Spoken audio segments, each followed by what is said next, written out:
She woke up in the back of a taxi. She was going to her house, but she doesn't remember how she got there. When she gets to her house, she knocks on the door because she doesn't have the key, and a couple answers the door in the middle of the night and tell her that she doesn't live there. Now, this is not your typical amnesia kind of trope. This is a really interesting story, and today I'm going to tell you how Megan Goldin got away with this concept and made it a lot more interesting. So if you've been on my channel for any period of time, you know that Megan Goldin is one of my favorite thriller/mystery authors.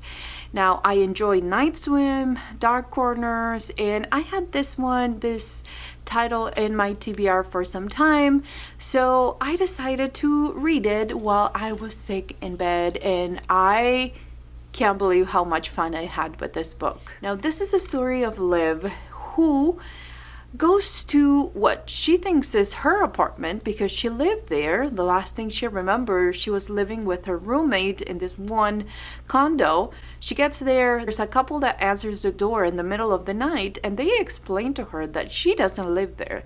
They live there, and she might have lived there some time ago because they get mail in the name of her ex-roommate. So she's very confused, she's trying to understand, but when she checks her pockets, she has a knife with blood, and that's where the story begins. Now, as the story develops, we learn that she writes things in her hands so she can remember, like stay awake. Every time you fall asleep, you forget everything. So in this book, we're gonna go into the present, and it's gonna go hour by hour telling you what she's doing. And also we're gonna go into 2.5 years prior, when her life was what she remembers her life being. We also have a different perspective from a detective who is investigating this murder, where in the window the killer wrote "stay awake," which is the same thing that she has in her hand.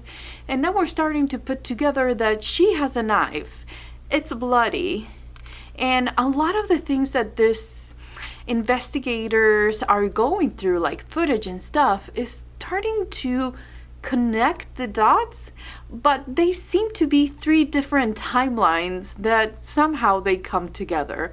It's such an interesting concept. I've never seen this done before. It does have that amnesia trope that some people hate. I don't like it myself, but what happens at the end, if you get to the end of the book, you will understand what is happening to her and why she's going back 2.5 years in the past. What happened that day, and why isn't she remembering what happened right after that? So to me, it was one of those books that kept me coming back. The audiobook is amazing. It will keep you entertained. It's kind of it feels like a movie that is happening right in front of you. And I could keep all the characters together. I could tell that if this was present day, or if not, even if I wasn't paying attention to the beginning of the chapter. It was a very engaging book. I did not have any theories of what was happening.